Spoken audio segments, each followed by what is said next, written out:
Critical thinking is the capacity to distinguish between valid and invalid information sources and processes of reasoning. It requires the formation of beliefs based upon sound reasoning. Much information and knowledge in everyday life cannot be proven to be decisively correct or incorrect. Critical reasoning is the capacity for objective analysis and evaluation in order to form a judgment on the process through which knowledge or information was generated. People often react to a piece of information rather than looking at the reasoning that created that information.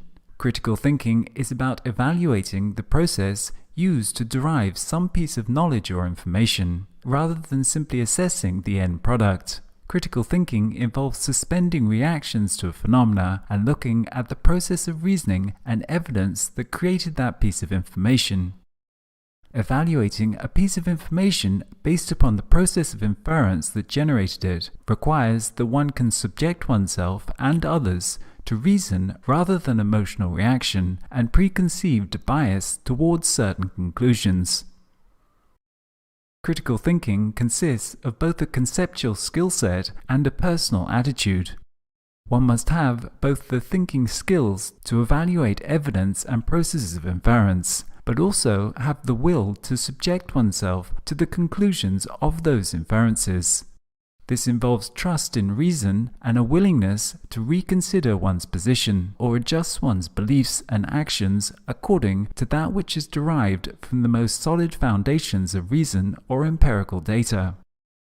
Critical thinking is inward directed with the intent of maximizing the rationality of the thinker. One does not use critical thinking to solve problems. One uses critical thinking to improve one's process of thinking. Thus, one must firstly be interested in improving one's cognitive processes, and this is more of an attitude than a conceptual skill.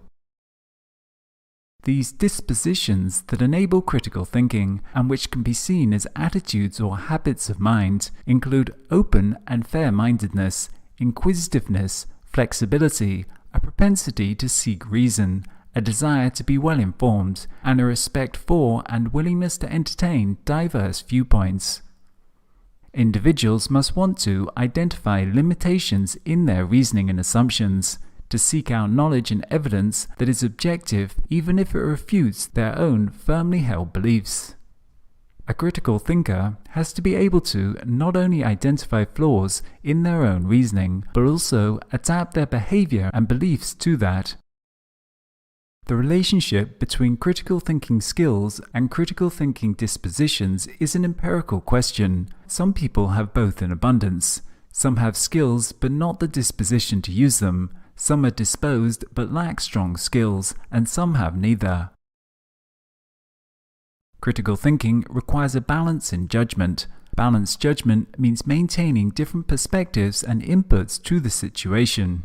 Egoism can be a primary deterrent of balanced judgment, and thus a degree of self-awareness to identify and counterbalance this is a prerequisite.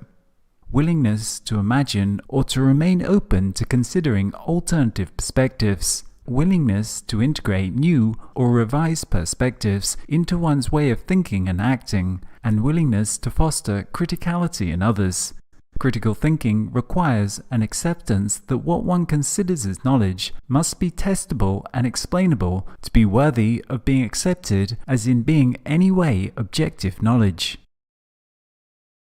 Critical thinking, before anything, involves some degree of awareness of one's own or others' processes of reasoning. As such, it can be understood as a form of metacognition, in that it tries to identify the process of reasoning behind some inference or the source behind a piece of information. Critical thinking is not simply having a lot of knowledge, it more involves the tools for thinking to enable the subject to solve a diversity of problems for themselves and improve their own way of reasoning.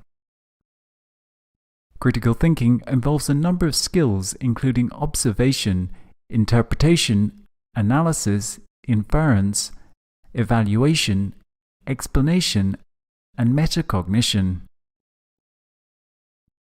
Edward M. Glaser proposed that the ability to think critically involves three key elements.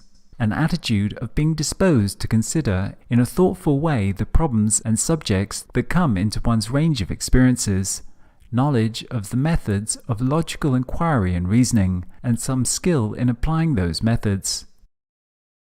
The ability to reason logically and deductively is a fundamental skill of critical thinking. However, deductive reasoning is not sufficed, as other forms of inductive and abductive reasoning are often needed. Thus, critical thinking is not the same thing as hard logic and deductive reasoning, as operating in the real world means often operating without the certainty of deductive logic.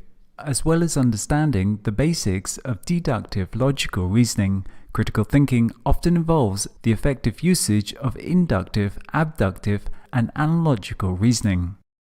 Critical thinking involves the skill and propensity to engage in an activity with reflective skepticism. It involves suspending one's judgment about the claims that are presented to us or one's own claims, and waiting for sufficient evidence before adopting a new belief.